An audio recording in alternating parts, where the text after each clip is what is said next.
Right. So let's go back to the mind. So it's very, very important to be aware that actually our mind does exactly what it thinks that we want it to do. And so our role is to make sure that we communicate to our mind exactly what we want. Because if we don't communicate, or if we rather not communicate what we want, it will run on the default, because our mind creates exactly according to the thoughts and pictures that we hold in our mind. So therefore, if we are vibrating and repeating the thoughts that we fear, that we don't want, our mind thinks, right, that's exactly what you want. I will manifest and bring that into your reality. So it's our role to focus on what we want with our thoughts in pictures that we hold. And our mind is like this amazing computer that delivers exactly according to the program that we install to it. So if we want to change the life we see outside of it, we have to really check what our programming in that mind is, what beliefs we store in our mind. We learned also the way of setting our goals is that we have to have 3 P's.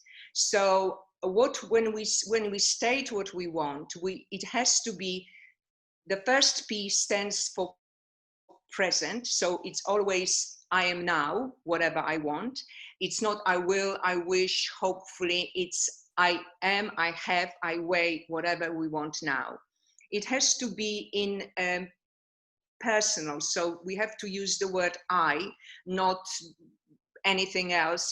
We are not wishing for anybody else. We create for ourselves. And it has to be positive. So we cannot use not. So if we want to have the desired body, we say, I weigh whatever we want.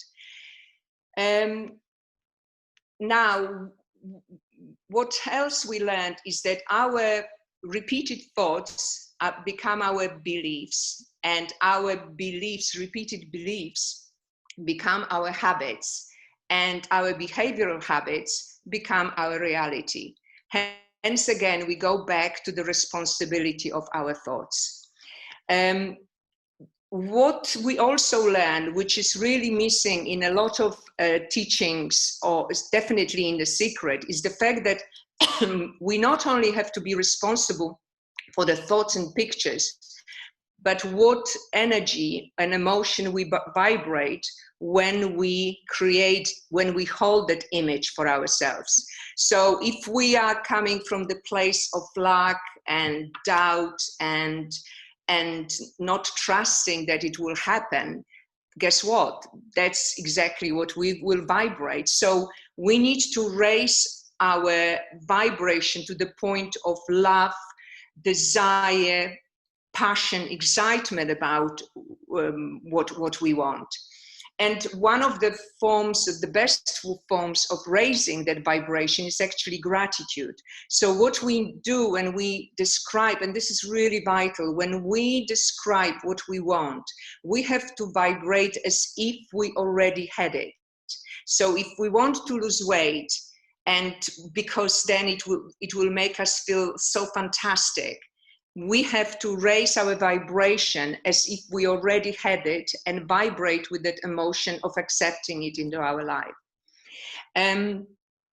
So what we also covered is that there, and this is quite important, that there are 2 minds, subconscious mind and conscious mind. And the issue with that is that 95% of our habitual behavior is based on beliefs that are programmed in our childhood, that is stored in our subconscious mind. So we covered deeply on that in our first session, but just what you have to be aware is that the print that you really now act, if you are not conscious, if you are not present with yourself, your mind takes over on the default and runs the show for life based exactly on what you learned from your childhood. And very often it's copying our behavior of our parents, which now obviously are not serving us. But that's the fact. So I think that this is, if you want to change anything in your life, you have to really become aware of the programming that you carry from the childhood that are stored in your subconscious mind. And we discussed quickly last time that when you are up to the age of 7, we learn because we vibrate on the lower brain wave, and we are very suggestible, and we don't have any sense of digesting whether it's right and wrong. We just copy vibration or behavior of our environment, and then it becomes the label and the image that we hold of in ourselves. So I also shared with you that the tools to apply in our daily life, but actually one very, very important thing that that we addressed last week also was the fact that one of the reasons why we are not really feeling so happy about ourselves is the fact that we lost the belief about who we are. We disconnected from our true essence of our being, which is actually divine love that resides within us all. So in last week, I guided everyone through the meditation to reconnect to that love, because it's only when we connect to that love, we can create and attract into our life what we create as an extension of what we want, extension of the love for ourselves, rather than fear and lack of not having it. So what I would like to do is that I shared and asked everybody to do certain things during the week. So I asked to write down what you want on first thing in the morning, to visualize what you want first thing in the morning when you are still in bed, and to reconnect to the divine love by raising the energy. When I actually set my goal first thing in the morning, I use it with words of gratitude. So I say, I am so grateful and happy that I weigh my desirable weight, that I am this, that I'm that. So this is my tool that I use first thing in the morning, always. I also then mentioned the importance of intention, setting the intention for the day. So when we wake up, I'm still half asleep, I write it down, I visualize, I put energy of gratitude, and then my intention for the day is actually very quick one, is that today I will focus only what feels good. I want to attract things that make me feel good.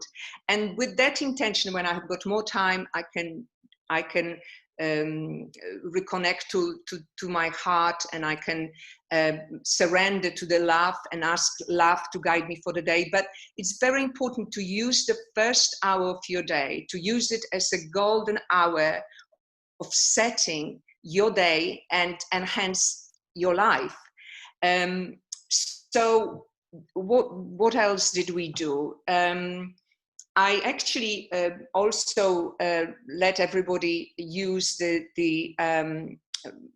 manifesting with love meditation, which is accessible on my website free of charge, because also our mind learns by repetition. So in our childhood, as I said, your mind absorbs what you learned in your childhood by just copying it. But when you are in your adult age, we learn by repetition. So in theory, we need about 21 days of repeating the program to start changing the programming of your mind.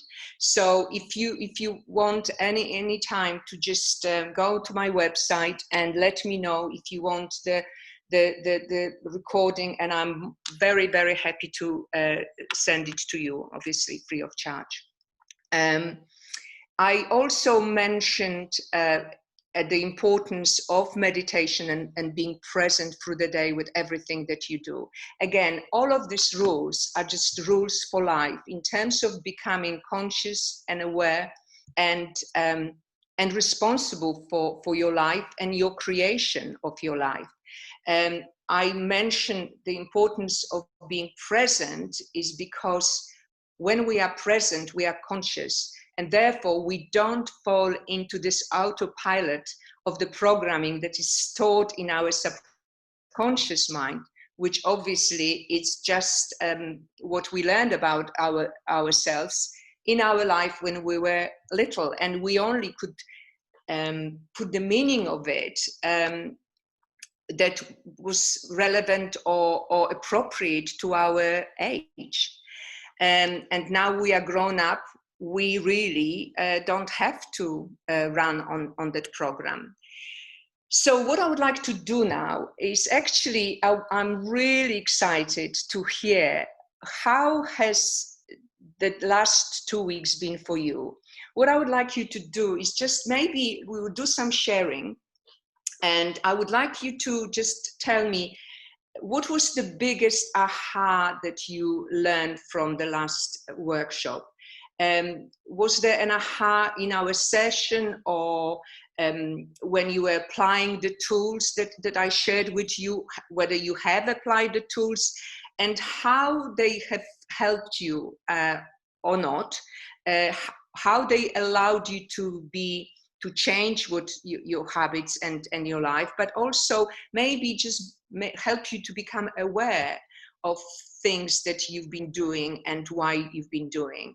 Whether you've listened to my meditations, and so that's what I would love to hear from you. I also, for the new faces, what I would love you to do is if you could share your name, and also I would like you to state exactly what is it that you want using those 3 P's. So if it's weight, you can say I weigh whatever, or I'm size this, using the present, personal, and positive statements. So are we clear? Is it okay? Right, okay, so who is going to start? Now, what I want to do is just very, very quickly go through the importance, not so much of what we want, but why we want things. And I think that will lead us to understanding how we create. So let's go back to when you are in your mom's womb, when you are for 9 months fed without disturbance. You have total access to the food. It's like a tap constantly available to you. You can hear your mother's comforting heartbeat. You feel safe, loved, surrounded by everything that you need in abundance. And suddenly you are born and you are surrounded by noise. You are separated from one source of love and survival that you know. And you are exposed to all this scary life. And you, first of all, you forget who you are, but also your, as I mentioned earlier, your mind's vital role is to keep you survive.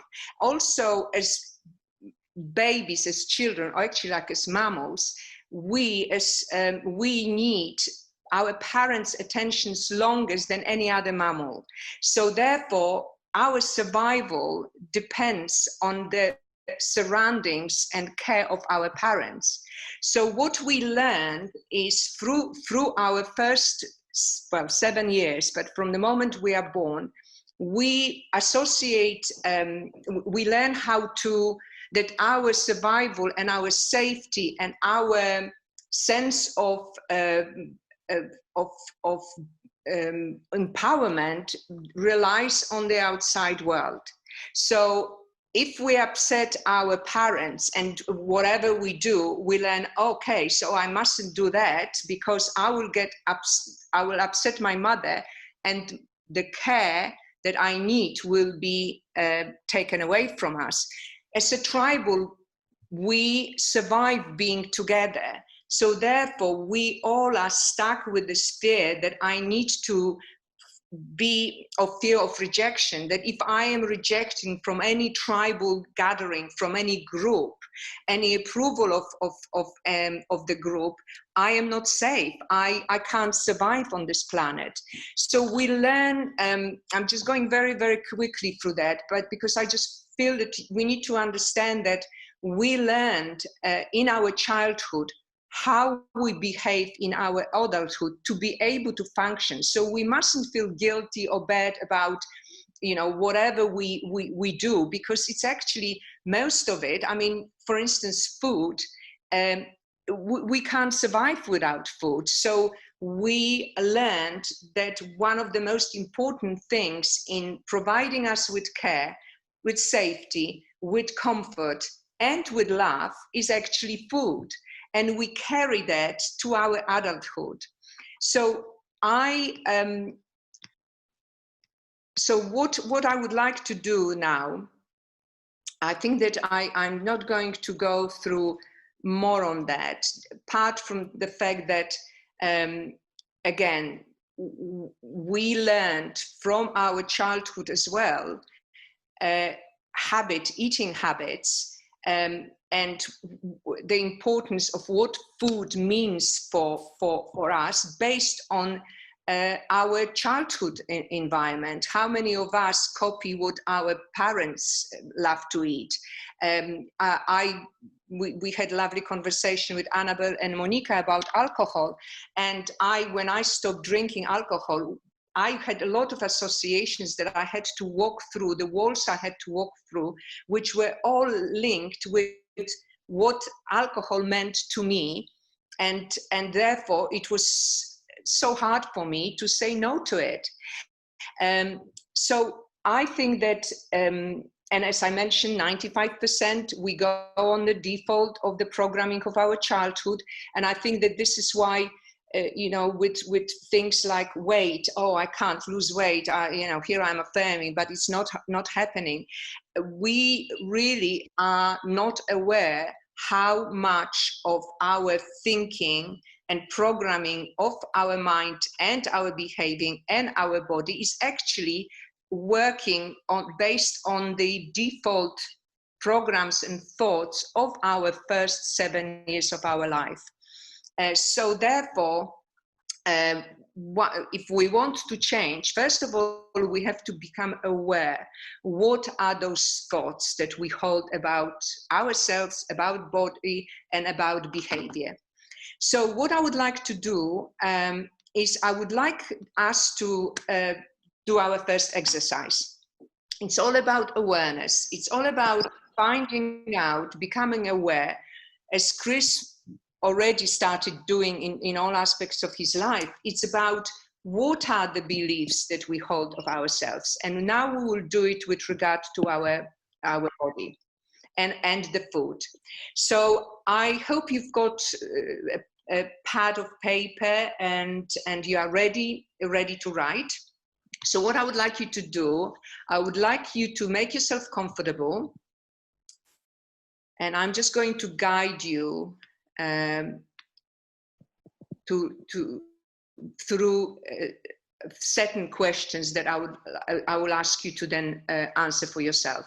What I would like to do is to talk now about mindful eating. I think that if anything, this is the most powerful and the most effective way of being able to let go of unwanted, undesired behavioral habits. And the reason why I ask you to bring the food is because whenever I do this exercise with my clients, they say, no, well, how can it work? And I will never forget when one of the clients who loved curry and she would never be able to leave the food, eating mindfully, she was amazed that actually she could not finish. She just could not physically finish. And the reason why mindful eating is so important is because our gut communicates to our brain. It takes about 20 minutes to say, I had enough. So if we are eating fast, which usually when we are not conscious, when we are away from mindful eating, then we always overeat. We eat fast and we are not even aware what we are doing with the food and even the taste. So one of the I wanted to just tell you a little bit more about benefits of mindful eating, because one of the biggest illnesses, in my opinion, or causes of the illness in our society, especially now, is actually stress. And one of the best way of stopping the stress is by breathing, which is one of the big part of mindful eating. And I want to tell you that actually in our gut, we actually have a gut brain. It's like this enteric nervous system, and it's very rich with networks of neurons and neurochemicals that sense and control digestive tracts and can sense events in any other parts of our body, including our brain, and also the experiences of with the food. So it's the gut that needs the brain, feeds the brain with the information when it had enough enough in it, when we need to stop. So it's very important to get in touch with our gut, with our tummy when we eat. So also what is very, very important is that our process of absorbing the food and all the nutrition in food starts in our saliva. The enzymes, digestive enzymes and metabolizing enzymes are already starting in saliva. And obviously when we metabolize food, means that all the nutrition is absorbed into our body. So if we don't focus on chewing slowly and putting the food to the point of pulp and like nearly liquid, most of our minerals is just flushed away. I have got a list here of just important things about how harmful it is to eat under stress. So nutrients absorption decrease under stress. So body, as I said, just literally eliminates through the urine all the microminerals, all the, all the zincs and all the vitamins that the body needs. Cholesterol level goes up. The blood gets sticky and it has got the salt retention increases. Stress hormone cortisol is produced, which signals your body to store weight as fat and not build muscle. Gut flora decreases with essential that is actually essential in metabolizing the food. Sorry, I'm a little bit rushing now. So thyroid hormone levels decreases, and those hormones rev up the metabolism rate of every cell in our body. So if they do not work, the metabolism drops and food is stored as fat, and the inflammation of the body increases. There is even higher risk of osteoporosis as the calcium is flushed out of our body. So there is a tremendous long list. If you want, I could give you some names later of people who I think that have a very good books that are more focusing on the body and health and how the body works. But mindfulness, in my opinion, is the most important and valuable tool that can change your body shape and size and your eating habits. And actually mindfulness eating, as you know, the mindfulness is the solution for any changes or for the better in our life. So stop talking, Hanna. I want now for us to just do the exercise. So what I want you to do, I hope you have got a piece of food that you've got. So what I want you to do is I want you to just now make yourself comfortable. by the way, always have a rule that when you eat, you sit down. Never eat standing, walking, running. There are certain rules that if you apply, maybe they will feel uncomfortable to start with, but once you apply, and when you see the result that it happens in terms of how your body reacts and how you treat your body, it will be worth the effort. Yes, I think that, as I said, I think that somebody said that awareness is Q. So awareness of what we do is the 90%, in my opinion, of the step of healing, of becoming liberated from our unhealthy habit. One thing that I would like to add to what you said is that whatever we start doing that is unfamiliar, our mind doesn't like to do what is unfamiliar and loves to do what is familiar. So one of the first thing, it takes about 10 days to change the habit. So the first time it is hard and your mind will resist it. But one of the things that, like, I give you homework to do for the next 2 weeks is actually very much introducing at least one meal a day when you actually have you eat mindfully. And it will become easier and easier. It's a little bit like going to the gym. You can't pick up straight away, 100 kilo weight and start messing about with it. You have to start with half a kilo, but you have to do it every day, regularly, small amount, but with effectiveness. So what I would suggest is that you persevere.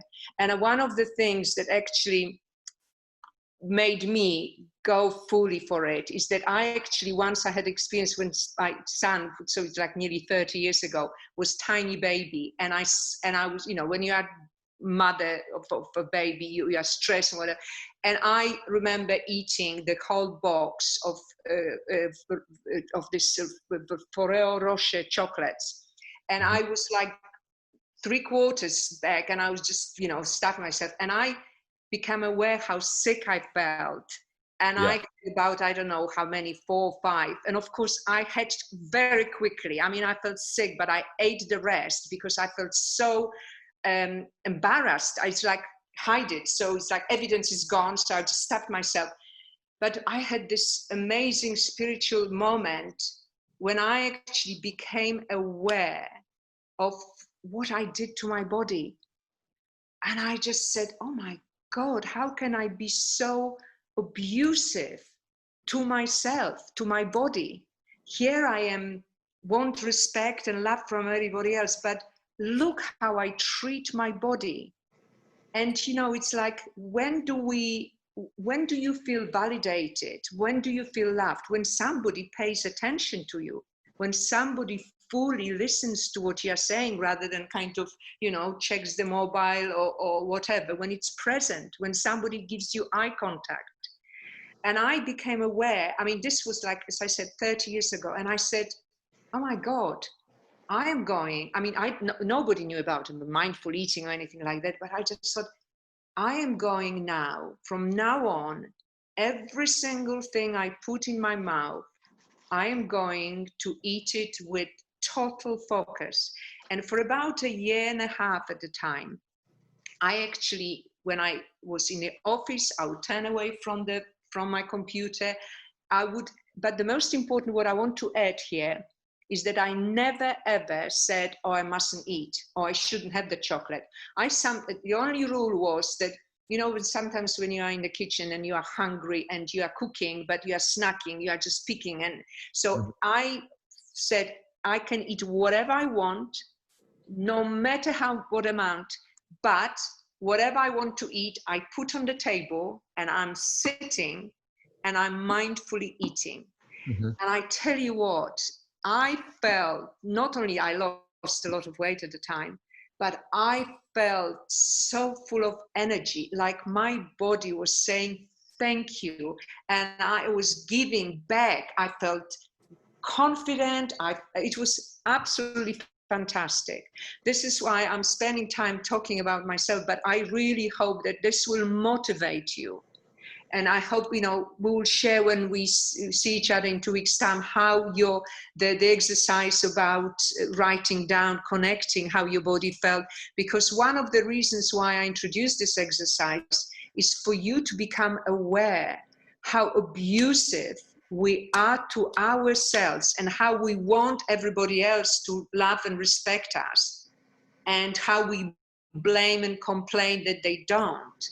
But at the end of the day, the biggest abuses to ourselves is our critical voice in our head, but also the horrible abusive habits that we carry from our childhood, from a long time ago. And the great news is the same as when you, with alcohol, you have to, and I proved it on myself, you have to say no just to the first glass. Afterwards, it's easy. So once you actually do this exercise, and it's like one of my clients, when she could not believe that there's no way it will work, she actually could not finish her food. So there's no shoots. You shouldn't just finish just because, you should. It's when you are in tune with your body. It's the same as when you eat, and you eat fast and you overeat, and then like an hour later you just, oh my God, why did I do this for you?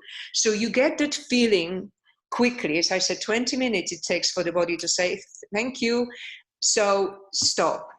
And what is the rule is, don't watch anything, don't listen to anything, just allow one meal. And I also want to tell you is that when you are meeting people and there's a dinner, whatever, you don't have to go through this 5 minutes, but you can just kind of allow yourself to just quietly just you can just be present with yourself, or take a deep breaths in and just kind of look at the food, acknowledge it, thank you, and put the intention quietly in your mind. People won't even notice it. Mm-hmm. But with your intention, this is gift you give to yourself. And actually, thank you, Monica, for raising that, because I need to get her name for you, but it's the lady who I think is amazing in terms of the food addiction, and she was the addict of sugar, of cocaine, of everything. And she's a doctor, and she runs this amazing Bright Light, I think, something clinic. And so it's actually proven scientifically on a scan that the brain reacts the same way to cocaine as sugar. And in fact, with some research with mice, that it was easier for mouse to say no to cocaine than actually sugar. So sugar is a very, very addictive thing. And in fact, one of the things that maybe it will help you to understand is that, again, when we were in our tribal time, sugar was such a amazing food to, like, when you found honey, you had to eat as much as possible because you did not know when tomorrow will come. So there is this association of sugar as something, again, survival. And so don't be so hard on yourself in terms of why we feel so addicted to sugar. I found that, like, with my not fighting, but letting go of unhealthy habits, eat or food, is when I actually connect to my body and when I see what it does to me. And then it's easy. When you actually understand how harmful it is. I mean, sugar is the biggest killer. I mean, it's the, feed of cancer, feed of any kind of, lessening your immune system. So sugar is our biggest killer, I think, on the planet. However, how addicted and connected and still holding on so close to our heart is because there is the ancient connection of association of sugar with our survival. And also another thing that I want to add is that, the first thing that comes into the child's mouth is milk, which is very sugary and fat. So there is this kind of association of love and care and protection comes from feeling that comes from eating those things. However, mindfulness makes it us aware of it, because our body will tell you. There's no question about it. When I am in tune with my body, my body will say, I don't want wheat now. And I'm not ever saying should, because I'm the kind of person, if I hear should, if I feel deprived, I go with redoubled force and stuff myself like silly with it. So it's when you are connecting with your body, and I promise you it does become easier. And I also promise you that I very often don't follow the mindful eating, and I don't even know when I finished it. So there's nothing wrong when you don't, but introduce it once meal. And I never finish my meal when I'm mindful eating. Can I say something else really quickly? So I listened to something the other day that links in with what you were saying then, Hannah. It was a podcast with Russell Brand and Elizabeth Gilbert. She wrote Eat, Pray, Love. And she was saying things about being mindful and doing things that are healthy and good for her. And what she does is not only try and be present, but visualize her future self thanking her for what she's choosing to do today. So I choose not to put bad things in my body. I choose to brush my teeth. And, just visualizing that future Chris or future whoever going, good work. You're saving me a lot of work from, if you don't put this in your body now, you probably have to spend less time in the gym and you have more confidence. So along with the side of kind of being present and mindful is that kind of, again, visualization of that future stuff. Absolutely. I mean, there are a lot of tricks of the mind that you can sort of say in terms of that, if you don't eat it now, you will have longer life to eat more of it in the future, kind of thing. So there are a lot of ways of whatever works for you that you can use. Absolutely. I had, normally when I have much longer hours for the workshops on weight, I talk about willpower.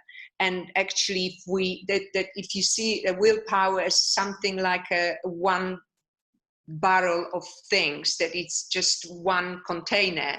If you do things against your willpower, eventually you much quicker go back to